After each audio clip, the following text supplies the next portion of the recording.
রব্বুল আলামিন বলেন, খবরদার বিশ্বাসীরা, আল্লাহ ছাড়া যারা অন্যান্য উপাস্যদেরকে ডাকে, দেবতাদেরকে ডাকে, তাদেরকে তোমরা গালি দিও না।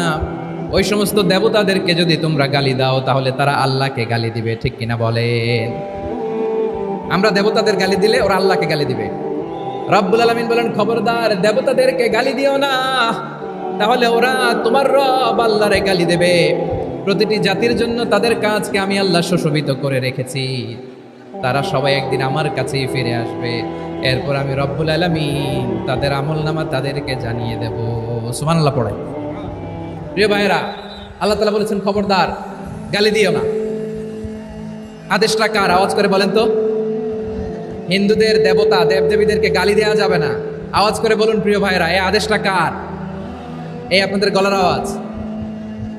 অন্য ধর্মের দেবতাদেরকে যে গালি দেওয়া যাবে না, এই আদেশটা কার? আরো জোরে বলুন, কার? গালি দিবেন কোন দেবতাকে? দিবেন? যদি দেন তাহলে ওরা আল্লাহরে গালি দিবে। তাহলে আল্লাহরে গালি খাওয়াইলো কে? আপনি, ঠিক কিনা বলেন? আমি আল্লাহকে গালি খাওয়ানোর কারণ হলাম, কারণ আমি যদি গালি না দিতাম ওরা আমার রবকে গালি দিত না। আওয়াজ করে বলেন ঠিক কিনা? তাহলে প্রিয় ভাইয়েরা, ইসলাম আমাদেরকে শিখায়, সূরাতুল আনআমের 108 নম্বর আয়াত থেকে আমরা বুঝলাম কোনো ধর্মকে ছোট করা যাবে না। অন্য ধর্মকে ছোট করা মানে ইসলামকে ছোট করা।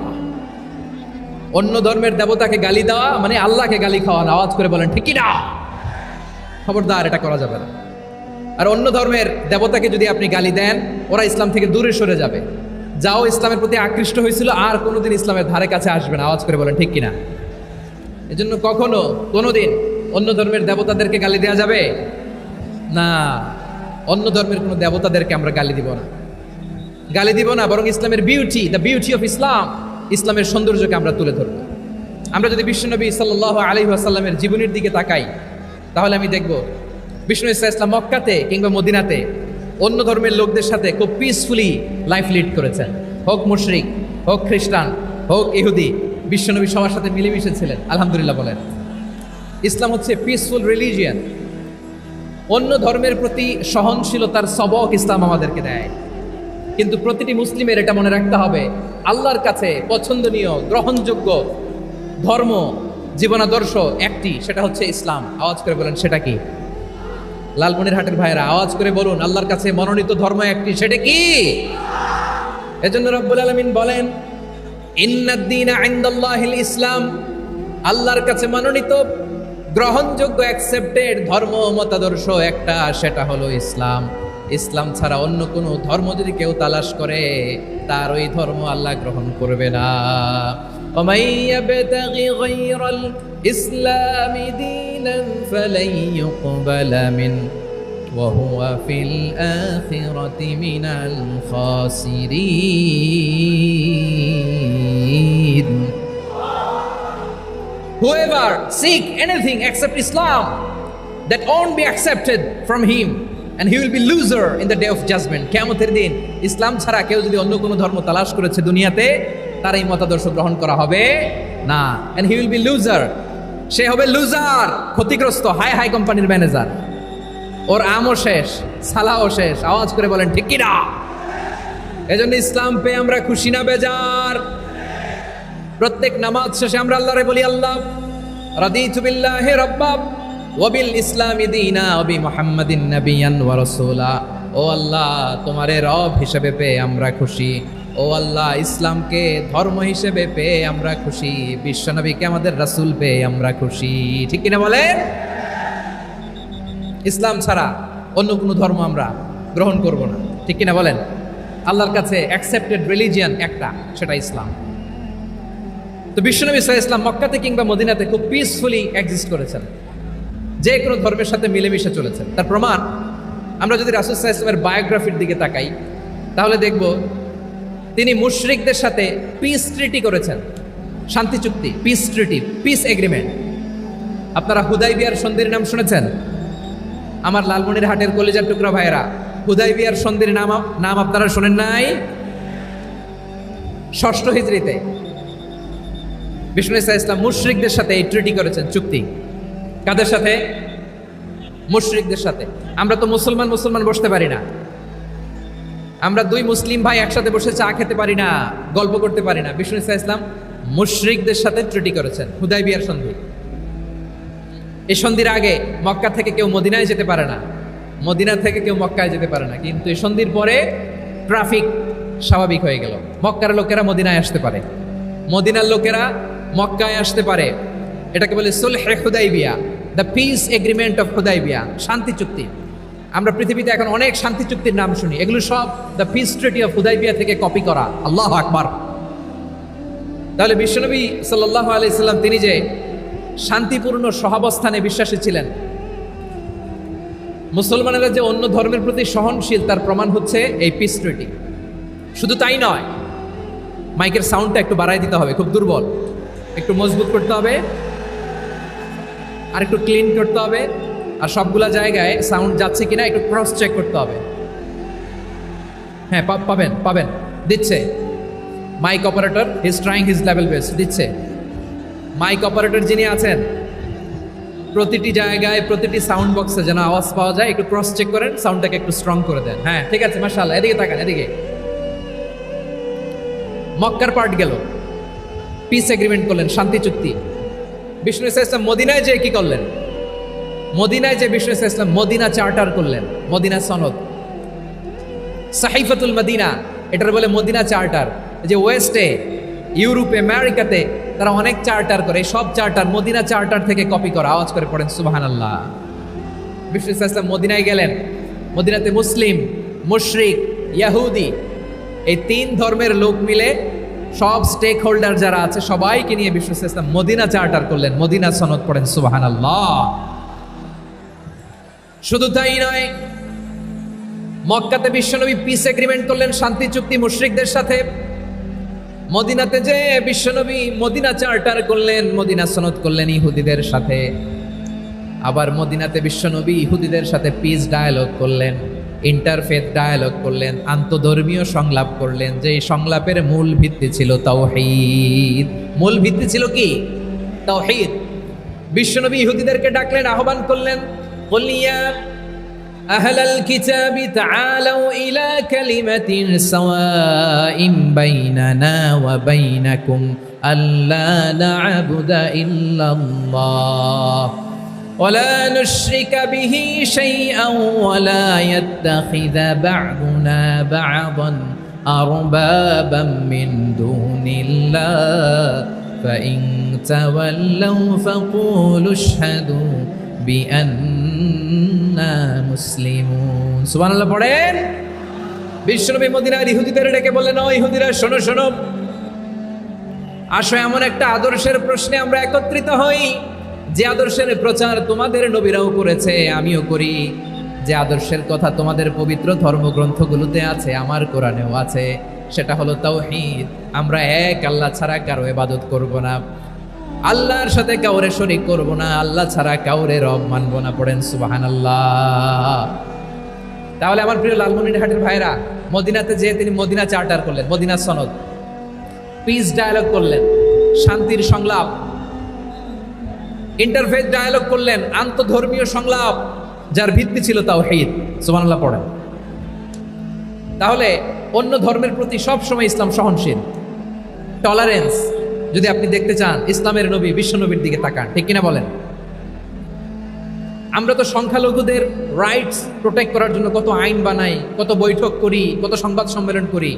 বিষ্ণু সাল্লাল্লাহু আলাইহি ওয়াসাল্লাম সংখ্যালঘুদের রাইটসের ব্যাপারে, অধিকারের ব্যাপারে যে কথা বলেছেন, শুনলে আপনি অবাক হয়ে যাবেন। বিশ্বনবী বলেন, আলা মান যালামা মুআহাদান আও ইনতাকাসাহু আও কাল্লাফাহু ফাওকা তাআতিহি আও কাল্লাফাহু ফাওকা তাকাতিহি আও আখাযা মিনহু শাইআন বিগাইরি তিবি নাফসিন ওয়া আনা হাজিজুহু ইয়াউমাল কিয়ামা। খবরদার, জেনে রাখো, কেউ যদি কোনো সংখ্যালঘুর উপরে অত্যাচার করে, কোনো সংখ্যালঘুর প্রাপ্য থেকে যদি কেউ কাউকে ঠকায়, সংখ্যালঘুর উপর যদি কেউ কষ্ট দেয়, কোনো সংখ্যালঘুর সম্পদ যদি কেউ জোর করে কেড়ে নেয়, আমি কিয়ামতের দিন বিশ্বনবী ওই সংখ্যালঘুর পক্ষে আর ওই মুসলমানদের বিপক্ষে বাদী হয়ে দাঁড়াবো। সুবহানাল্লাহ বলতে পারলেন না? আল্লাহু আকবার। আপনি নামাজি, আপনি মুসল্লি, আপনি হাজী সাহেব, তাহাজ্জুদ পড়তে পড়তে কপালে দাগ ফেলে দিছেন, আপনার প্রতিবেশী হিন্দু, ভাবছেন আমার তো পাওয়ার আছে, ওর জমিটা দখল করি। বিশ্বনবী বলেন কিয়ামতের দিন ওই হিন্দুর পক্ষে তোর বিরুদ্ধে আমি বাদী হয়ে দাঁড়াবো। পৃথিবীর কোন ধর্মে এরকম স্টেটমেন্ট পাবেন? পাবেন? আপনি ভাবছেন আপনি নামাজ পড়লে হাজী সাহেব কপালে দাগ ফেলাই দিলে আপনি সেলসেলায় জান্নাতে চলে যাবেন না? খবরদার। বিশ্বনবী বলেন কোন সংখ্যালঘুর উপর যদি কেউ আক্রমণ করে, তার প্রাপ্য তাকে না দিয়ে যদি তাকে ঠকায়, তার উপর জুলুম করে, তার সম্পদ যদি কেড়ে নেয়, আমি নবী, তুমি মুসলিম হইতে পারো, মুসল্লি হইতে পারো, তার পক্ষে তোমার বিপক্ষে আল্লাহর দরবারে বাদী হয়ে দাঁড়াবো। আচ্ছা লালমনিরহাটের ভাইরা, কথা বুঝতে পারলে আওয়াজ করে উত্তর দেন। বিশ্বনবী যদি কারো বিপক্ষে দাঁড়ায় কিয়ামতের দিন, আই রিপিট, আমি আবার বলছি, বিশ্বনবী যদি কিয়ামতের দিন কারো বিপক্ষে দাঁড়ায়, ও তো সেলসেলায় জান্নাতি, তাই না? জান্নাতি না? যে নবীর সুপারিশ ছাড়া জান্নাতের গেটও দেখা যাবে না, ওই নবী যদি বলে তোর বিপক্ষে আমি বাদী হয়ে দাঁড়াবো, ওই জান্নাতে আর ঢোকার কোনো সুযোগ আমাদের থাকবে? এখানেই শেষ না আমার প্রিয় লালমনিরহাটের ভাইয়েরা, এখানেই শেষ নয়। বিশ্বনবী বলেন মান কাতালা মুআহাদান, বুখারীর বর্ণনা, মান কাতালা মুআহাদান লাম ইয়ারাহ রাইহাতাল জান্নাহ। কেউ যদি, কোনো মুসলিম যদি অন্যায়ভাবে কোনো সংখ্যালঘুকে হত্যা করে, কোনো হিন্দুকে হত্যা করে, কোনো বৌদ্ধরে হত্যা করে, অন্যায়ভাবে কোনো মুসলিম যদি কোনো সংখ্যালঘুরে হত্যা করে, জান্নাতে যাওয়া তো দূরের কথা, ওই মুসলিম জান্নাতের ঘ্রাণও পাবে না। সেই বুখারীর বর্ণনা, মান কাতালা মুআহাদান লাম ইয়ারাহ রাইহাতাল জান্নাহ ওয়া ইন্না রিহাহা লা ইউজাদু মিন মাসিরাতি 40 আমা। যে জান্নাতের ঘ্রাণ 40 বছর দূরের রাস্তা থেকেই পাওয়া যায়। সুবহানাল্লাহ পড়েন। প্রিয় ভাইয়েরা, এখান থেকে জান্নাতে পৌঁছতে লাগবে 40 বছর। এত দূর, কত বছর? সবাই বলেন কত বছর? এখান থেকে জান্নাতে পৌঁছতে লাগবে 40 বছর। এত দূরে থাকতেই জান্নাতের ঘ্রাণ আপনার নাকে এসে ধাক্কা মারবে। বিশ্বনবী বলেন যে ব্যক্তি কোনো সংখ্যালঘুকে হত্যা করে, জান্নাতের ঘ্রাণ তো পাবেই, জান্নাতে তো ঢুকতে পারবেই না, জান্নাতের ঘ্রাণও তার নাকে লাগবে না। পড়েন নাউযুবিল্লাহ। তাহলে সংখ্যালঘুদের ব্যাপারে ইসলামে অধিকার দেয়া আছে না নাই? লালমনিরহাটের ভাইয়ের আওয়াজ করে বলেন, আমার সংখ্যালঘু হিন্দু ভাইদের রাইটস, অধিকার আমাদের ইসলামে প্রোটেক্টেড আছে না নাই? এখানেই শেষ না। বিষ্ণু ইসলাম আপনার অমুসলিম প্রতিবেশীর সাথে ভালো আচরণ করতে বলেছে। আমাদের হয় না এটা মুসলিম পাড়া, ওটা বৌদ্ধ পাড়া, হয় না? অনেক সময় হয় না এটা আমাদের মুসলিম পাড়া, ওইটা হিন্দু পাড়া, এরকম আছে না নাই? লালমনিরহাটে নাই না? আছে? হিন্দু যদি আপনার প্রতিবেশী হয় কি করবেন? ওর কষ্ট দিবেন নাকি? কেন? ও তো হিন্দু, ও তো আমার আল্লাহরে ডাকে না, ওরা কষ্ট দিলে যায় যাবে না? খবরদার। বিষ্ণু ইসলাম বলেন মান কানা ইউমিনু বিল্লাহ ওয়াল ইয়াউমিল আখির ফালিউকরিম জারাহ। যে আল্লাহ বিশ্বাস করে আর আখিরাতে বিশ্বাস করে, সেজন্য প্রতিবেশীর সাথে ভালো আচরণ করে। সুবহানাল্লাহ। কলিজা জুড়ায় যায় না আমার নবীর কথাগুলো শুনলে? যে আল্লাহ বিশ্বাস করে, যে আখিরাতে বিশ্বাস করে, সেজন্য প্রতিবেশীর সাথে ভালো আচরণ করে। এখানে বলছে মুসলিম প্রতিবেশী, বলছে নামাজি প্রতিবেশী, বলছে আল্লাহওয়ালা প্রতিবেশী, বলছে না। প্রতিবেশী আস্তিক হোক নাস্তিক হোক, প্রতিবেশী মুমিন হোক মুশরিক হোক, প্রতিবেশী হইলেই তার সাথে ভালো আচরণের দরকার আছে না নাই? আমার প্রিয় লালমনিরহাটের ভাইয়েরা, বিষ্ণু ইসলাম ওনার ইহুদি প্রতিবেশীদের দেখাশোনা করতেন। আওয়াজ না শোনা যাক, আমারও তো দেখা যায়, আমারও তো দেখা যায়। তাকায় থাকেন, তাকায় থাকলে সওয়াব হবে। কোরআনের কথা যেখান থেকে হয় এদিকে তাকায় থাকলেই বরকত। তাকায় থাকেন। জি জি, মাইক, আমি তার মাইক ঠিক করতে আসি না এদিকে, এই মাইক ঠিক করবো, ওই মাইক ঠিক করবো, ওদিকে পাইলট বলবে হুজুর চলে আসেন। জি বসুন, বসুন, মাশাআল্লাহ। হ্যাঁ, খুব শান্ত, ঠিক আছে। পুলিশ ভাইরা না খেয়ে দিনরাত আপনারা যাতে সুশৃঙ্খল একটা প্রোগ্রাম উপহার পান, এটাই চেষ্টা করতেছে। আপনাদেরকে কষ্ট দিতে আসে নাই, একটু একটু সহযোগিতা করেন। জি মাশাআল্লাহ। হ্যাঁ, ঠিক আছে। আমার প্রিয় ভাইরা, প্রতিবেশী আস্তিক হোক নাস্তিক হোক, মুসলিম হোক হিন্দু হোক, তার সাথে ভালো আচরণ করতে হবে।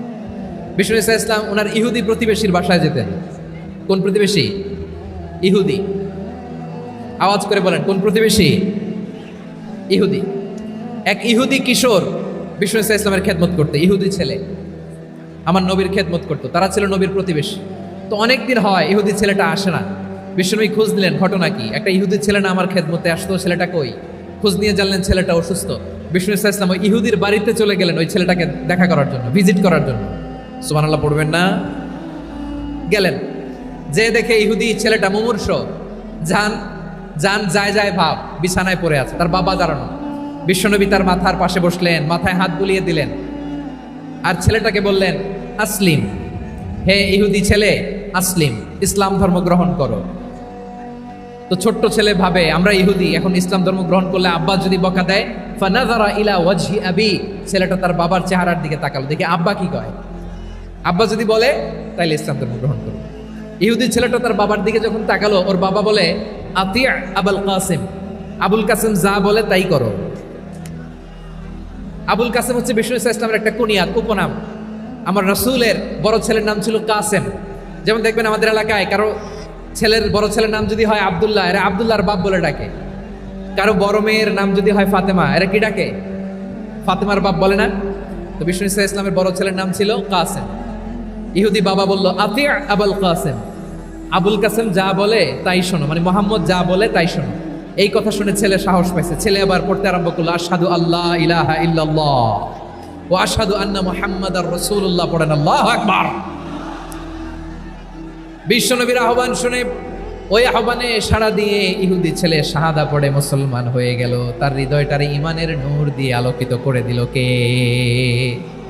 প্রিয় ভাইরা, এবার রাসূল সাল্লাল্লাহু আলাইহি ওয়াসাল্লাম বের হয়ে আসলেন ঘর থেকে, আর বললেন, আলহামদুলিল্লাহিল্লাযী আনকাযাহু মিনান নার, প্রশংসা সে আল্লাহর, যে আল্লাহ জাহান্নামে চলে যাচ্ছিল প্রায় এমন একটা লোককে মুহূর্তের মধ্যে কালিমায়ে শাহাদাতের বদৌলতে জান্নাতি বানায় দিলেন। আওয়াজ করে পড়েন সুবহানাল্লাহ।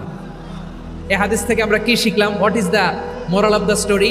এক নম্বর স্টোরি হলো, প্রতিবেশী ইহুদি হোক হিন্দু হোক, যাবেন, সুসম্পর্ক রাখবেন, উপহার দিবেন, বিপদে পাশে দাঁড়াবেন, তাইলেই তো আপনাদের প্রতি, মুসলমানদের প্রতি তারা আকৃষ্ট হবে, ঠিক কিনা বলেন? আপনি যদি হিন্দুদের সাথে বৌদ্ধদের সাথে নাই মিশেন, নাস্তিকের কাছে নাই যান, তো ইসলামের সৌন্দর্যটা ওরা বুঝবে কেমনে? আমার অনেক হিন্দু পরিচিত ভাই আছে, ওরা আমাদের ইফতারির প্রোগ্রামে এসে একসাথে ইফতারি করে। অনেক মদখোর আমার সাথে বসে একসাথে ডিনার করে, হাফ প্যান্ট পরা, গলায় স্বর্ণের চেইন, হাতে স্বর্ণের ব্রেসলেট, আইসা আমার সাথে ডিনার করছে, আছে এরকম। গাঁজাখোর, আমি বলে, আসো, welcome, welcome to my dinner, আসো বসো। বসলেই তো আমি ওর ডিএনএ, চিন্তার ডিএনএ চেঞ্জ করে দেওয়ার সুযোগ পাবো, চিল্লায় বলো ঠিক কিনা? আসতে হবে আমার কাছে। Hour door is open, the door of Islam is open 24/7। সবসময় আমাদের ইসলামের দরজা আমার অমুসলিম ভাইদের জন্য খোলা আছে, না নেই?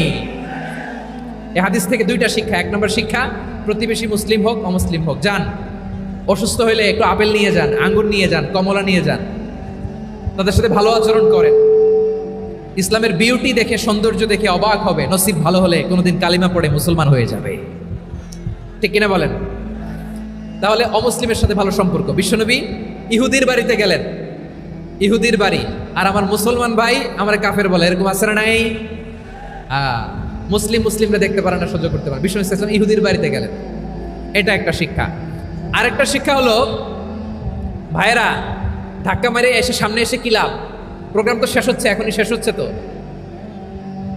এই যে আমাদের বকশি ভাই ওয়াদা নিল, হাত তোলালো, মিম বলে এত কথা বললো, তো আমি জেলায় জেলায় যে খালি হাত নাড়াই তোমাদের জন্য নাকি? হ্যাঁ, হাত নাড়াই শুধু। এই ধাক্কাইতে ধাক্কাইতে এদিকে এসে হাত নাড়াইতেছে, হয়েছে তো, দেখলাম তো, ঠিক আছে, মাশাআল্লাহ, অনেক সুশৃঙ্খল, অন্যান্য যে কোনো জেলার জন্য সুশৃঙ্খল। আমার দিকে তাকাও, আমার দিকে তাকাও, ঠিক আছে। এই যে দাঁড়িয়ে আছে, একটা ছেলে নড়ে না, দেখছেন? মাশাআল্লাহ, মাশাআল্লাহ, মাশাআল্লাহ। হ্যাঁ, এইভাবেই। আর কয়েকটা মজাদার কথা আছে, শোনো। এই হাদিস থেকে আমাদের শিক্ষা হলো, আমার প্রতিবেশী যেই ধর্মের হোক আমি সম্পর্ক রাখবো। অসুস্থ হলে যাব, কি বলেন ভাইরা? যাবেন না? যাবেন না আপনারা? আচ্ছা, 2 নম্বর শিক্ষা হলো, বিষ্ণু ইসলামের খাদেম ছিল ইহুদি, এতদিন খেদমত করলো, একদিনও বিশ্বনবী ওরা কালিমার দাওয়াত দেয় নাই। কারণ কি?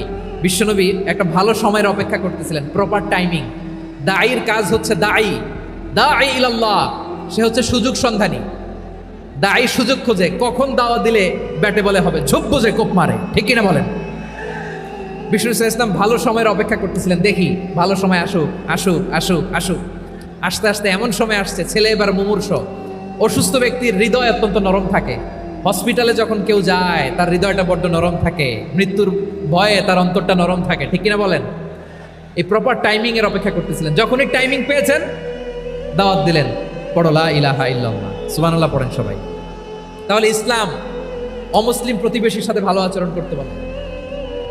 ইসলাম অমুসলিম মাতা পিতার সাথেও ভালো আচরণ করতে বলে। মাতা পিতা যদি অমুসলিম হয় তার ফেলে দিতে পারবেন? পারবেন? আমার লালমনিরহাটের ভাইয়েরা, অনেক হিন্দু ছেলে আমাদের হাতে শাহাদা পড়ে মুসলিম হয়, কিন্তু ওর মা মুসলমান হয় নাই, বাবাও হয় নাই, এরকম আছে না নাই? তো ও হয়েছে মুসলিম, মা বাপ হিন্দু, এখন মা বাপ কি বাদ? হ্যাঁ, মা বাপ বাদ দেয়া যাবে? যেই মা আপনার 9 মাস 8 মাস পেটে ধারণ করলো, আপনার মায়ের নার ছেঁড়া ধন, আপনি ওই মারে বাদ দিতে পারবেন? যেই মায়ের বুকের তাজা দুধ খেয়ে আপনি আজকে বাড়ন্ত তাজা তরতাজা, ওই মারে বাদ দেয়া যাবে? মায়ের এক ধারে দুধের দাম, কাটিয়া গায়ের চাম, পাপোশ বানাইলেও ঋণের শোধ হবে না, এমন দরদি ভাবে কেউ হবে না আমার মা গো।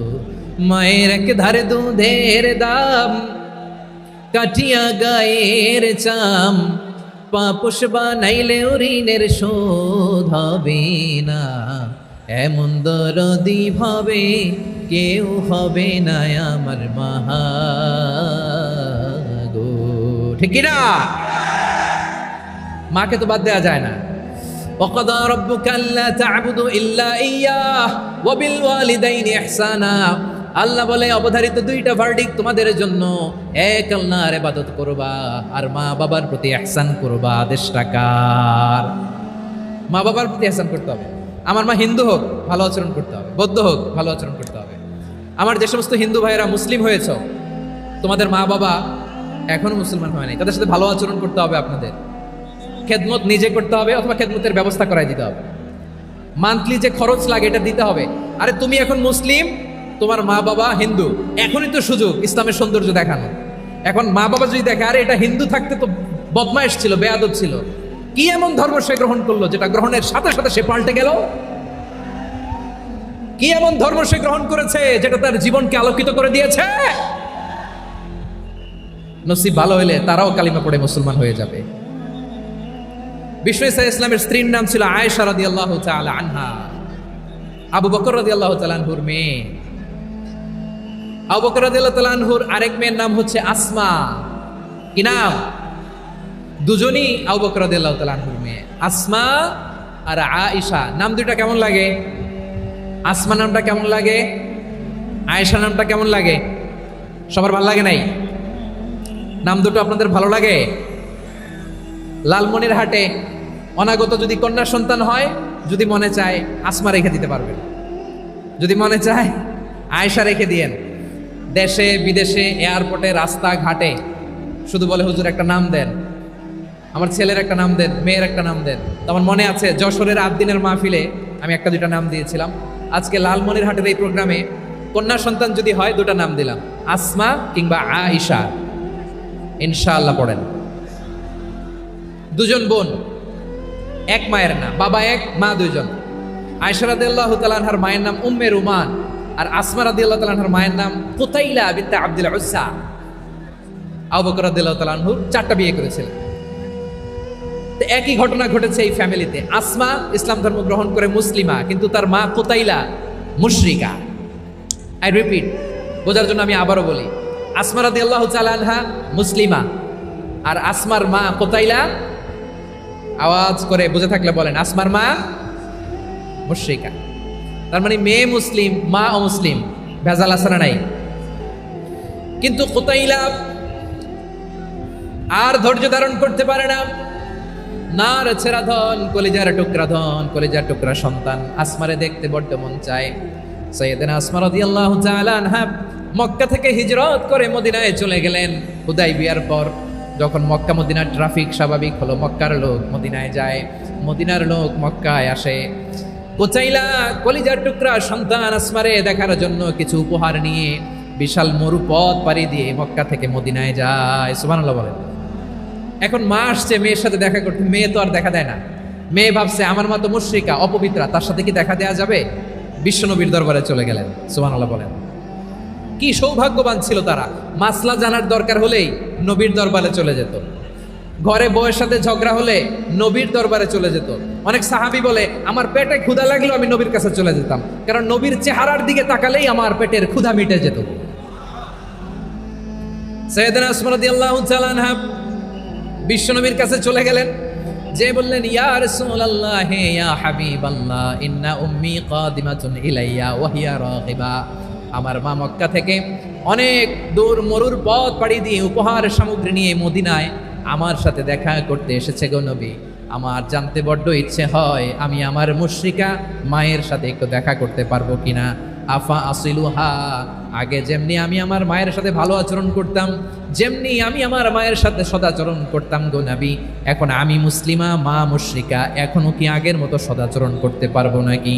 বিশ্বনবী বললেন নাম সিলিহা, হ্যাঁ রে আসমা, অবশ্যই অবশ্যই, আগে ঠিক যেমন তুমি তোমার মায়ের সাথে ভালো আচরণ করতে এখনো তেমনি আগের মতো ভালো আচরণ করবা। আওয়াজ করে পড়েন সুবহানাল্লাহ। কি ইসলাম আমরা পেয়েছি! কত ব্রড মাইন্ডেড আমাদের ইসলাম, কত ওপেন মাইন্ডেড ইসলাম, কত ওপেন আপ করতে পারে, চিন্তা করতে পারেন। বিষ্ণু বললেন হ্যাঁ অবশ্যই, নাম সুলিহা, আগে যেমনি ভালো আচরণ করছো আসমা এখন ওইরকমই করো, পারলে আরো বাড়াই করো। সুবহানাল্লাহ বলেন। তাহলে আমার যে হিন্দু ভাইয়েরা, হিন্দু বোনেরা, ইমানের বদৌলতে দৌলতে আপনি ধন্য হয়েছেন, আপনার আম্মা আব্বা এখন মুসলমান হয় নাই, তাদের জন্য দোয়া করেন, তাদের জন্য দোয়া করেন, আল্লাহ যেন তাদেরকেও ইমানের দৌলত দান করে। আমরা সবাই পড়ি আমিন, আরো জোরে পড়েন আমিন। এখন বলেন ইসলাম কি ন্যারো মাইন্ডেড রিলিজিয়ান না ব্রড মাইন্ডেড? লালমনিরহাটের যুবক ভাইরা আওয়াজ করো, ইসলাম কি ন্যারো মাইন্ডেড না ব্রড মাইন্ডেড? কতটা ব্রড মাইন্ডেড দেখেন। বিশ্বনবী সাল্লাল্লাহু আলাইহি সাল্লাম অমুসলিমরা যদি নবীকে উপহার দিত, ওই উপহারও বিশ্বনবী গ্রহণ করতেন। সুবহানাল্লাহ পড়েন। আপনার অমুসলিম বন্ধু যদি উপহার দেয় সেটাও আপনি নিতে পারবেন, যেটা নেওয়া যায়। কিন্তু আপনার বন্ধু যদি আপনার মদের বোতল দেয়, নিতে পারবেন? হ্যাঁ, মদের বোতল দিলে পারবেন না। আপনার বন্ধু যদি আপনার পর্ক দেয়, পর্ক, শুকরের গোশত মিশ্রিত কোনো খাবার, ওটা নিতে পারবেন না। হালাল যে কোনো জিনিস নিতে পারবেন। বিশ্বনবী সাল্লাল্লাহু আলাইহি ওয়াসাল্লাম অমুসলিমদের দেয়া হাদিয়া গ্রহণ করতেন। কেমন নবী ছিলেন! আমার নবীরে চিনে নেন, আমার নবীর অ্যাটিটিউড জেনে নেন। বিশ্বনবী সাল্লাল্লাহু আলাইহি ওয়াসাল্লাম যখন কোনো জনপদে যেতেন, 3টা অপশন নিয়ে যেতেন। প্রিয় ভাইয়েরা আওয়াজ করে বলতে হবে, কোনো জনপদে গেলে আমার নবীর অপশন থাকতো কয়টা? আমার মতো 3 আঙ্গুল উঁচু করে দেখান আর বলুন, আমার নবী কোনো জনপদে গেলে কয়টা অপশন নিয়ে যেতেন? 1 নম্বর অপশন আসলিম তাসলাম। নতুন এলাকায় গেলে বলতেন আসলিম তাসলাম, ইসলাম ধর্ম গ্রহণ করো, শান্তিতে থাকবা, আমার ভাই হয়ে যাবো, আমরা ভাই ভাই, ইসলাম মানো, আমরা ভাই ভাই। অপশন নাম্বার কত? 1। যদি বলে না ইসলাম মানবো না, ওকে, অপশন নাম্বার 2, মুসলিম হওয়ার দরকার নাই, লা ইকরাহা ফিদ্দিন, ইসলামে কোনো বাড়াবাড়ি নাই। খ্রিস্টান আছো থাকো, বৌদ্ধ আছো থাকো, ইহুদি থাকতে চাও থাকো, কিন্তু আমরা যেহেতু রিজিওনাল সুপার পাওয়ার, আমাদের আন্ডারে থাকো, ট্যাক্স দিয়া থাকো, এটার বলে জিজিয়া। আলেম যারা আছেন বুঝবেন, এটার আরবিতে কি বলে? জিজিয়া। You pay us the tax, we will give you the security. তোমরা ট্যাক্স দিবা, আমরা সিকিউরিটি দিব, আমাদের আওতায় থাকবা, কেউ তোমাদেরকে আক্রমণ করতে পারবে না, আমরা নিরাপত্তা দিব। সুবহানাল্লাহ বলেন। এটা অপশন নাম্বার কত? আচ্ছা, বুঝে থাকলে বলেন 1 নম্বর অপশন কি ছিল? ইসলাম। ইসলাম মানো, শান্তিতে থাকবা, ভাই ভাই, আমরা ভাই ভাই। অপশন নাম্বার 2, ট্যাক্স দাও, আমরা নিরাপত্তা দিব, মুসলিম হওয়া লাগবে না। এখন 1 নম্বরও মানে না, 2 নম্বরও মানে না, মুসলিম হবো না, ভালো খ্রিস্টান থাকো, ট্যাক্স দাও, আমরা সিকিউরিটি দিব না, এইটাও মানি না। বিষ্ণু বলেন তাহলে তলোয়ার আমাদের আর তোমাদের মাঝে ফায়সালা করবে। মুসলিমও হবো না, ট্যাক্স দিবা, নিরাপত্তা দিব, আমরা সুপার পাওয়ার, আমাদের আন্ডারে থাকবে, এটাও না। তাহলে তোমাদেরকে তো আমরা বিশ্বাস করতে পারি না, কখন না কখন বিশ্বাসঘাতকতা করো, কার সাথে মিলে হাত মিলাও, তলোয়ার আমাদের মাঝে ফায়সালা করবে। তখন তিনি জেহাদের সশস্ত্র সংগ্রামের ঘোষণা দিতেন। সুবহানাল্লাহ পড়েন। দেখেন পশ্চিমারা জেহাদকে এইভাবে চিত্রায়িত করে না, ওরা জেহাদ বলতে বোঝায় তলোয়ার, হাত কাটো, গলা কাটো না। জেহাদ সশস্ত্র সংগ্রাম 3 নম্বরে। অধিকাংশ ক্ষেত্রেই বিশ্বনবীর সুন্দর আচরণ দেখে, আরে আমার নবীর যে নুরানি চেহারা, অনেকে তো কেবল সিরেফ চেহারাটা দেখেই কালিমা পড়ে মুসলমান হয়ে গিয়েছে। যারা মুসলিম হয় নাই তারা তাদের ইসলামী বলবৎ ছিল, ট্যাক্স দিয়ে ইসলামের আন্ডারে ছিল। যারা এটাও মানে নাই ওইটাও মানে নাই, তাদের বিরুদ্ধে জেহাদ। বিষ্ণু ইসলাম 7ম হিজরিতে যখন খায়বার বিজয়ের পরে ইসলাম রিজিওনাল সুপার পাওয়ার হিসেবে আত্মপ্রকাশ করলো, বিশ্বনবী চিঠি লিখলেন অন্যান্য সুপার পাওয়ারের কাছে রাষ্ট্রীয় চিঠি লেখে এক রাষ্ট্রপ্রধান আরেক রাষ্ট্রপ্রধানের কাছে, ঠিক কিনা বলেন? জানেন না আপনারা? এই যে 24-এর ছাত্র নাগরিক অভ্যুত্থানে, এই অভ্যুত্থান যখন শুরু হয় আমি তখন সাউথ আফ্রিকাতে একটা স্ট্যাটাস দিয়েছিলাম, কোটা নয় গোটা দেশ সংস্কার করা লাগবে। শুধু বাংলাদেশ নয়, সারা বিশ্বের বাংলা ভাষাভাষী লোকেরা এই আন্দোলনের সাথে সমর্থন তারা করেছে, এটাকে সাপোর্ট করেছে, তারা সমর্থন দিয়েছে। আমাদের ইউনাইটেড আরব আমিরাতের বাংলাদেশি ভাইয়েরা তারা সেখানে রাস্তায় নেমে এসেছিল, জানেন? ওইখানে ডেমনস্ট্রেশন করা যায় না, সেখানকার সরকার তাদেরকে যাবজ্জীবন দিয়েছিল। তখন আমাদের এই যে প্রধান উপদেষ্টা ডক্টর মোহাম্মদ ইউনূস সরাসরি G2G বলে, এটারে G2G, government to government, G2G, উনি চিঠি লিখলেন যে তাদেরকে, ইউর হাইনেস, হে সম্মানিত আমির, আপনি আমার এই চিঠির কারণে আমার সম্মানে এই 53 জন বাংলাদেশিকে মাফ করে দেন। এই চিঠির বদৌলতে বেকসুর খালাস পেয়ে গিয়েছিল আমাদের ভাইরা, জানেন না এই ঘটনা আপনারা? তাহলে গভর্নমেন্ট টু গভর্নমেন্ট চিঠি দেওয়া হয়। 7ম হিজরিতে বিষ্ণু ইসলাম সব সুপার পাওয়ারের কাছে চিঠি দিলেন, রোমান সম্রাটের কাছে, পারস্য অধিপতির কাছে, মিশরের অধিপতির কাছে, সবার কাছে চিঠি লিখলেন। চিঠির ভাষা ছিল এরকম, মিন মুহাম্মাদিন রাসূলিল্লাহ ইলা মুকাওকিস আযীমিল কিবত, মুহাম্মদ রাসূলুল্লাহর পক্ষ থেকে মিশরের বাদশার কাছে, আসলিম তাসলাম, ইসলাম মানো শান্তিতে থাকবা, সালামুন আলা মান ইত্তাবা আল হুদা, শান্তি তার জন্য যে হেদায়েতের অনুসরণ করে। সুবহানাল্লাহ পড়েন। তো এই চিঠি অনেকে ভালোভাবে রিসিভ করেছে, অনেকে এই চিঠি পাওয়ার পরে নবীর কাছে আবার ইন রিটার্ন উপহার পাঠিয়েছে। কি পাঠিয়েছে? উপহার। মিশরের বাদশা মুকাওকিস তিনি বিশ্বনবীকে বিশাল এক উপহারের ডালি পাঠিয়েছেন। মিশরের বাদশা মুকাওকিস ছিলেন ধর্মে খ্রিস্টান। লালমনিরহাটের ভাইয়েরা আওয়াজ করে বলেন, মিশরের বাদশা ধর্মে কি ছিল? খ্রিস্টান। কি উপহার দিয়েছিল আমার নবীকে? শুনতে মনে চায়? আওয়াজ নাই লালমনিরহাটের গলায়, শুনতে মনে যায়? 1000 স্বর্ণমুদ্রা, 1000 স্বর্ণমুদ্রা। 2টা খ্রিস্টান দাসী, একজনের নাম মারিয়া বিনতে শামাউন আল কিবতিয়া, আরেকজনের নাম সিরিন বিনতে শামাউন আল কিবতিয়া। একজন খ্রিস্টান দাস 20 থান কাপড় জামা বানানোর জন্য, আমরা নবী যেন সেলাই করে জামা বানাতে পারে এজন্য 20 থান কাপড়, 20 থান ফাইন গার্মেন্ট, সুবহানাল্লাহ পড়বেন না? এরপরে একটা গাধা যেটার নাম ছিল উফাইর, আর একটা খচ্চর, এটার নাম ছিল দুলদুল। খচ্চর চিনেন? গাধা আর ঘোড়ার ক্রসিং এ যে প্রাণীটা দুনিয়াতে আসে ওটার খচ্চর বলে। তো এই যে সুপার পাওয়ার খ্রিস্টান বাদশার কাছে নবী চিঠি লিখলেন, ওই খ্রিস্টান বাদশা আমার নবীকে উপহার দিল। বিশ্বনবী এই উপহারগুলো সানন্দে গ্রহণ করেছে। সুবহানাল্লাহ পড়বেন না? তাহলে অমুসলিম কেউ যদি আপনাকে উপহার দেয়, হালাল উপহার হলে আপনি গ্রহণ করতে পারবেন। অনুরূপভাবে পারস্যের বাদশা রোম সম্রাট বিশ্বনবীকে উপহার পাঠিয়েছেন, আমার নবী সবগুলো উপহার গিফট গ্রহণ করেছেন। সুবহানাল্লাহ বলেন। তাহলে প্রিয় লালমনিরহাট আওয়াজ করে বলুন, ইসলাম কি ন্যারো মাইন্ডেড রিলিজিয়ন না ব্রড মাইন্ডেড? আম্মাজান আয়েশার কাছে মাসালা জানতে চায় মেয়েরা, হে আম্মাজান, অগ্নি উপাসকেরা তাদের ঈদের দিন নওরোজের সময় আমাদেরকে পাখি দেয়, নেওয়া যাবে? উনি বললেন, ওরা জবাই করে দিলে নেওয়া যাবে না, কিন্তু ওরা যদি ফলমূল এরকম খাবার দেয় এগুলো নেওয়া যাবে। তার মানে অমুসলিমদের দেয়া উপহার এটা গ্রহণ করা যায়। সুবহানাল্লাহ বলেন। শুধু তাই নয়, বিষ্ণু ঈসা ইসলাম অমুসলিমদের সাথে আর্থিক লেনদেনও করেছেন, ফিনান্সিয়াল ডিলিং করেছেন। অমুসলিমদের সাথে প্রয়োজনে আপনি ফিনান্সিয়াল ডিলিং করতে পারবেন। আমরা প্রায় দেখি বাজারের মিষ্টির দোকানগুলো আমার হিন্দু ভাইদের। লালমনিরহাটে মিষ্টির দোকান, দইয়ের দোকান কারা চালায়? হিন্দুরা চালায় না? তারপরে যে বারবার শপ, চুল কাটে যে নাপিত, অধিকাংশ নাপিতের দোকানে কারা? আমার হিন্দু ভাইরা। আপনি চুল কাটতে পারবেন কিনা? পারবেন কিনা বলেন? পারবেন। তার দোকান থেকে দই মিষ্টি কিনতে পারবেন কিনা? হ্যাঁ, আমার মুসলিম ভাইয়ের দোকান থাকলে ওইটার আমি বেশি প্রায়োরিটি দিব, ঠিক কিনা? কিন্তু যদি তাদের সার্ভিস নিতে চান, প্রোডাক্ট নিতে চান, পারবেন। তার দলিল সহিহ বুখারী, আম্মা জান আয়েশা রাদিয়াল্লাহু তাআলা আনহা বলেন, ইশতারা রাসূলুল্লাহ সাল্লাল্লাহু আলাইহি ওয়াসাল্লাম মিন ইয়াহুদিয়িন তুআমান ওয়া রাহানাহু দিরআহু মিন হাদিদ। রাসূল সাল্লাল্লাহু আলাইহি ওয়াসাল্লাম এক ইহুদির কাছ থেকে, কার কাছ থেকে? সবাই বলে নাই কার কাছ থেকে? আমার নবী, প্যারা নবী এক ইহুদির কাছ থেকে জব কিনেছিল, জব, বার্লি, যেটা দিয়ে রুটি বানায়। ওই জবের দাম দেওয়ার টাকা পয়সা নবীর কাছে ছিল না, ফলে নবী ওনার একটা পোশাককে মর্গেজ রেখেছিলেন, মর্গেজ বন্ধক, যে এখন এটার দাম দিতে পারবো না, কয়েক কেজি বার্লি নিয়ে যাই আর বন্ধক হিসেবে আমার জামাটা রেখে গেলাম, যেই দিন দাম দিব ওই দিন জামাটা ছুটাই নিয়ে যাব। সুবহানাল্লাহ পড়বেন না? বাকিতে নিছিলেন, বাকিতে। দিরআহু মিন হাদিদ, লোহার তৈরি বর্ম, মানে যুদ্ধের পোশাক, লোহা দিয়ে বানানো। বিষ্ণুনবী বললেন কয়েক কেজি জব দাও, টাকাটা পরে দিব, এখন টাকা নাই, বন্ধক হিসেবে মর্গেজ হিসেবে আমার জামা রেখে গেলাম, যখন টাকা দিব জামা ছুটাই নিব।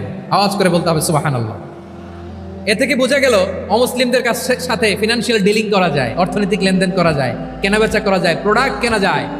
এমনকি আমাদের মসজিদে নববীতে বারান্দায় আপনার একটা অটোমেটিক ফ্লাইং আমব্রেলা দেখছেন? সূর্য যখন বাড়ে মসজিদে নববীর বারান্দায় ইয়ার্ডের মধ্যে অটোমেটিক্যালি কিছু আমব্রেলা আছে, সাঁ করে খুলে যায়, আর সূর্যের তাপ লাগে না। আবার সন্ধ্যাবেলায় এই আমব্রেলাগুলো ওরা ক্লোজ করে ফেলে, দেখেন নাই না? দেখছেন? এই মসজিদে নববীকে সর্বোচ্চ উন্নত মানের কনস্ট্রাকশন ইনফ্রাস্ট্রাকচার ডেভেলপ করার জন্য কর্তৃপক্ষ কিছু অমুসলিম ইঞ্জিনিয়ারের, ডিজাইনারের সহায়তা নিয়েছিল। সুবহানাল্লাহ বলেন। কোন দলিলের ভিত্তিতে? এই দলিলের ভিত্তিতে যে বিষ্ণু ইসা ইসলাম অমুসলিমদের সাথেও লেনদেন করেছেন। আওয়াজ করে বলতে হবে আল্লাহু আকবার। শুধু তাই নয়, ইন কেস অফ ইমার্জেন্সি, প্রয়োজনে ইসলামের খাতিরে ইসলামকে সামনের দিকে এগিয়ে নিয়ে যাওয়ার জন্য অমুসলিমদের সাপোর্ট নেওয়া জায়েজ আছে। সুবহানাল্লাহ বলেন। অমুসলিমদের সাপোর্ট নেয়া, তাদের থেকে অর্থ নেয়া, পলিটিক্যাল সাপোর্ট, পলিটিক্যাল অ্যাসাইলাম নেওয়া জায়েজ আছে। আমাদের অনেক বিশ্ববরেণ্য দায়ীরা আমেরিকায় অস্থায়ীভাবে অ্যাসাইলাম নিয়ে থাকে, নিজের দেশে গেলে ফাঁসিতে ঝুলাই দিবে। যুগ যুগ ধরে দায়ীদের উপরে এরকম অত্যাচার আর নির্যাতন আছে না নাই? মিশরের অনেক দায়ীরা পাশ্চাত্যে যেয়ে থাকে, এই যে তারা পলিটিক্যাল অ্যাসাইলাম নিয়ে থাকে, রাজনৈতিক আশ্রয়, এটা জায়েজ আছে না? এটা যে জায়েজ আছে তার প্রমাণ স্বয়ং বিশ্বনবী সাল্লাল্লাহু আলাইহি ওয়াসাল্লাম পলিটিক্যাল সাপোর্ট নিয়েছিলেন অমুসলিমদের কাছ থেকে। সুবহানাল্লাহ বলেন। খুব মজাদার একটা ঘটনা শুনবেন, আপনাদের আগ্রহ দেখে তো মনে হয় না শোনার ইচ্ছা আছে? আছে আছে? গলায় জোর আছে?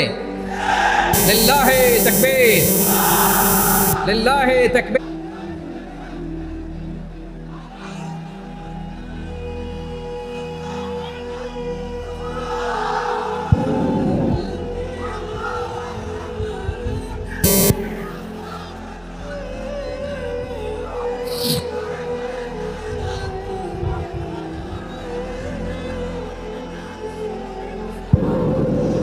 মাশাআল্লাহ মাশাআল্লাহ। থামুন থামুন আমার ভাইরা, বিশ্বনবীর বয়স তখন প্রায় 51 বছর। কত বছর? বিশ্বনবীর সবচেয়ে কাছের মানুষ খাদিজা রাদিয়াল্লাহু তাআলা আনহা ইন্তেকাল করেছেন। বিশ্বনবী বড্ড কষ্ট পেলেন, হৃদয়টা ভেঙে খান খান। যিনি ঘরের ভেতরে বিশ্বনবীকে সান্ত্বনা দিতেন, ভালোবাসা দিতেন, বাইরে গেলে কুরাইশরা বকাঝকা করে, অত্যাচার করে, কিন্তু আম্মাজান খাদিজা রাদিয়াল্লাহু তাআলা আনহা ঘরটারে এমন শান্তির নীড় বানায় রেখেছেন, এই ঘরের ভিতরে ঢুকলে বিশ্বনবীর কলিজাটা ঠান্ডা হয়ে যেত। এজন্য রব্বুল আলামিন বলেন, খাদিজা, ও আমার বান্দি খাদিজা, জান্নাতে এমন স্পেশাল একটা ঘর আমি তোমার জন্য রেডি করে রেখেছি। ওই ঘরের মধ্যে কোনো আওয়াজ নাই, ওই ঘরের মধ্যে কোনো নয়েজ নাই, ওই ঘরে কোনো বিশৃঙ্খলা নাই। কারণ মক্কার জমিনে আমার নবী কুরাইশদের বিশৃঙ্খলা, নয়েজ আর ঝামেলাগুলোকে উপেক্ষা করে যখন তোমার ঘরের ভিতরে ঢুকতো, ঘরটারে তুমি শান্তির নীড়, ঠান্ডা, নীরব, নিস্তব্ধ, নিঝুম আর শান্তির নীড় বানিয়ে রেখেছো। এজন্য জান্নাতে স্পেশাল একটা শান্তির নীড় আমি তোমারে উপহার দেব। ওই প্রিয়তমা স্ত্রী খাদিজা ইন্তেকাল করলেন, বিশ্বনবীর হৃদয় ভেঙে খান খান। আবার ওনার চাচা আবু তালেব ইন্তেকাল করলেন, যিনি পলিটিক্যাল শেল্টার দিতেন নবীকে। কে দিতেন? আবু তালেবের ভয়ে, বিশ্বনবীর এই চাচার ভয়ে কোনো মুশরিক নবীর গায়ে হাত দেওয়ার সাহস পায় নাই। এখন স্ত্রীও নাই, চাচাও নাই, নবীকে আশ্রয় দেওয়ার কেউ নাই, নবীর চারদিকে অন্ধকার। নবী এখন কই যাবেন? আমার পেয়ারা নবী নতুন স্টেশন খুঁজতেছেন, নতুন দাওয়াতি প্ল্যাটফর্ম খুঁজতেছেন। তিনি যায়েদ বিন হারেসা রাদিয়াল্লাহু তাআলা আনহুকে নিয়ে মক্কার পাশের একটা নেইবরিং সিটি তায়েফে চলে গেলেন। কোথায় চলে গেলেন? লালমনিরহাটের ভাইয়ের আওয়াজ করে বলেন, কোথায় গেলেন? তায়েফে চলে গেলেন দিনের দাওয়াত দেওয়ার জন্য। কি দেওয়ার জন্য? নাকি জমি কিনতে গেছিলেন? জমি কিনতে, দুনিয়ার যশ খ্যাতির জন্য, নিজের কোনো লাভের জন্য? তায়েফবাসীদেরকে জাহান্নামের আগুন থেকে বাঁচানোর জন্য আওয়াজ করে বলতে হবে, ঠিক কিনা?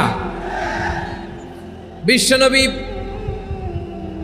বিশাল মরুপথ, পাহাড়ি পথ পাড়ি দিয়ে তায়েফের মরুজমিনে গেলেন কোরআনের দাওয়াত নিয়ে, ইমানের দাওয়াত নিয়ে। কিন্তু তায়েফের লোকেরা বিশ্বনবীর দাওয়াতকে শুধু প্রত্যাখ্যান করেই থামে নাই, তারা বিশ্বনবীর সাথে অত্যন্ত খারাপ আচরণ করেছে। বিশ্বনবীকে শারীরিকভাবে হেনস্থা করেছে, আমার নবীকে শারীরিকভাবে অত্যাচার করেছে, আমার পেয়ারা নবীর গায়ে পাথর মেরেছে, বিশ্বনবীর গা বেয়ে ঝরঝর করে রক্ত ঝরেছে, নবী জামিনের মধ্যে লুটিয়ে পড়েছেন, আবার মেরেছে, আবার নবী হাঁটতে শুরু করলেন, পেছন থেকে আবার মেরেছে, আবার নবী রক্তাক্ত হয়ে জামিনের মধ্যে লুটিয়ে পড়লেন, আবার মেরেছে।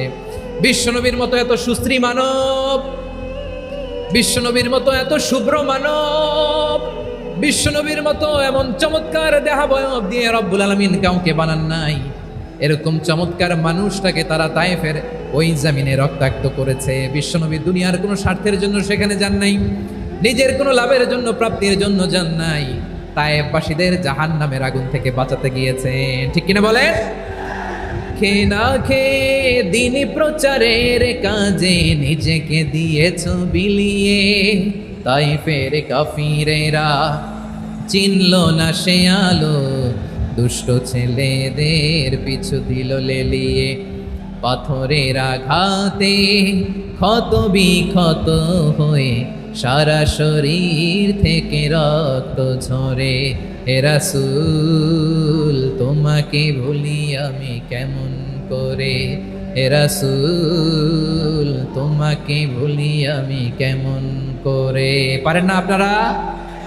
ধরুন আমার সাথে, হাজার ব্যথা বেদনার পরে ফিরে আসনি তুমি আপন ঘরে, দিনের আলো তুমি ছড়িয়ে দিতে চলে গেলে মদিনায় মক্কা ছেড়ে। হে রাসূল তোমাকে ভুলি আমি কেমন করে, হে রাসূল তোমাকে ভুলি আমি কেমন করে, ঠিক কিনা বলে? প্রিয় ভাইরা, তায়েফের ছেলেরা নবীকে রক্তাক্ত করলো। আমার নবী কই যাবে? কই যাবে? মক্কায় জায়গা নাই, তায়েফে জায়গা নাই। তায়েফ থেকে ভারাক্রান্ত মন নিয়ে আমার নবী মক্কায় ফিরে আসলেন। বিশ্বনবী মক্কায় ঢুকতে পারেন না। মক্কার মরুভূমির দিকে তাকিয়ে, উপত্যকার দিকে তাকিয়ে বিশ্বনবী ধা ধা করে কাঁদেন, ঝরঝর করে নবীর চেহারা মোবারক থেকে চোখের পানিগুলো বেয়ে বেয়ে পড়ে। আমার জন্মস্থান, আমার শৈশব, কৈশোর, যৌবন কেটেছে এই মক্কায়, আমার এলাকায় আমি ঢুকতে পারি না। বিশ্বনবী মক্কার অনতি দূরে দাঁড়িয়ে জায়েদকে পাঠালেন, জায়েদ যাও দেখো কেউ আমাকে সাপোর্ট করার মতো আছে কিনা, যাও অমুকের কাছে যাও। জায়েদ গেলেন, তারাও প্রত্যাখ্যান করে ফিরিয়ে দেয়। বিশ্বনবী বললেন যাও অমুক লোকের কাছে যাও, তিনিও প্রত্যাখ্যান করে ফিরিয়ে দিলেন। কেউ বিশ্বনবীকে আশ্রয় দিতে রাজি হয় না। নিজ জন্মভূমিতে বিতাড়িত বিশ্বনবী, সর্বশেষ বিশ্বনবী বললেন যাও মুতঈম ইবনে আদির ঘরে যাও। মুতঈম ইবনে আদি মুশরিক, তার কাছে যাও। গেলেন, মুতঈম ইবনে আদি রাজি হয়ে গেল। সুবহানাল্লাহ বলেন। দেখেন, অনেক বিপদের সময়ও আমি নিজে সাক্ষী, সামাজিকভাবে, রাজনৈতিকভাবে কত ঝঞ্ঝা, কত ষড়যন্ত্র, কত কনস্পাইরেসি পাড়ি দিয়ে আমাদেরকে সামনে এগিয়ে যেতে হয়। এই শত্রুদের ভেতরেও একজনকে দাঁড় করিয়ে দেয় যে আল্লাহর কোরআনের জন্য রেডি হয়ে যায়। পড়েন সুবহানাল্লাহ। মুতঈম ইবনে আদি, আল্লাহ তার মনকে নরম করে দিলেন। মুতঈম বলে, মুহাম্মদ আমি তোমাকে আশ্রয় দিব। তার দুই ছেলেকে পাঠালেন, যাও খোলা তলোয়ার নিয়ে, স্কট দিয়ে, গার্ড অফ অনার দিয়ে মোহাম্মদকে মক্কায় ঢুকাও, আর বলো আমি আমান দেব। আমান কি দিব? আমান মানে সিকিউরিটি, নিরাপত্তা। সিকিউরিটি ছাড়া, আমান দেওয়া ছাড়া কেউ থাকতে পারতো না মক্কায়। দুই ছেলে বিষ্ণু ঈসা ইসলামকে নিয়ে আসলো। নবী কাবার চারদিকে তাওয়াফ করলেন, নামাজ পড়লেন।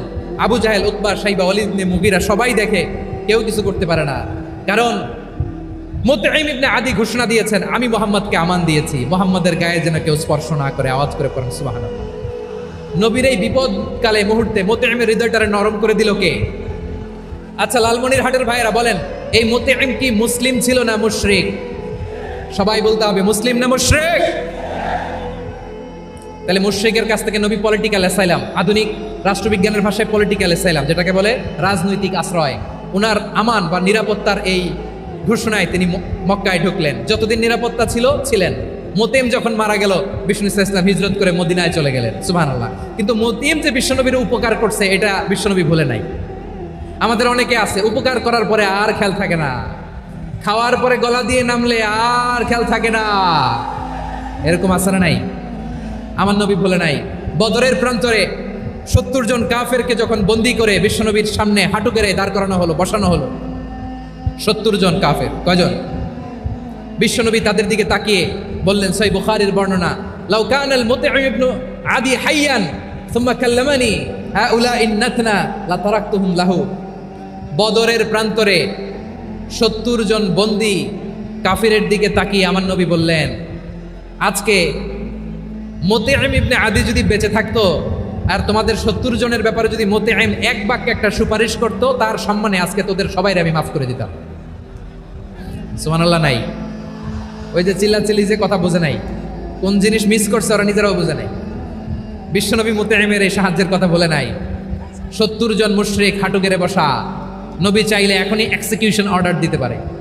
তিনি বললেন, আজকে যদি মুতঈম বেঁচে থাকতো আর মুতঈম যদি তোদের জন্য সুপারিশ করতো, এই আবর্জনাগুলোর ব্যাপারে সুপারিশ করতো, আমি মুহূর্তেই তোদেরকে এমনি মাফ করে দিতাম। এবার বলেন, ইসলাম কি ন্যারো মাইন্ডেড না ব্রড মাইন্ডেড? শুধু তাই নয়, যাকে যে সম্মান দেয়ার আমার নবী দিতেন, হোক আস্তিক হোক নাস্তিক, হোক মুসলিম হোক অমুসলিম। বিষ্ণু ইসলাম যখন রোমান সম্রাটের কাছে চিঠি লিখেছেন, আমার প্রিয় লালমনিরহাটের ভাইরা, অল্প কয়েক মিনিট কয়েকটা জরুরি কথা বলবো, এদিকে তাকান, এদিকে তাকান। রোমান সম্রাটের কাছে বিশ্বনবী যখন চিঠি লিখলেন মিন মুহাম্মদ রাসূলিল্লাহ ইলা হিরাকলা আযীমির রোম, মুহাম্মদের পক্ষ থেকে হিরাক্লিয়াসের কাছে, যিনি হচ্ছেন আযীমির রোম। এটা নবী নিজ থেকে বানায় লিখছেন অতিরিক্ত সম্মান দিয়ে। কোন রাষ্ট্রপ্রধান যখন আসে তাদেরকে আমরা কি বলি জানেন?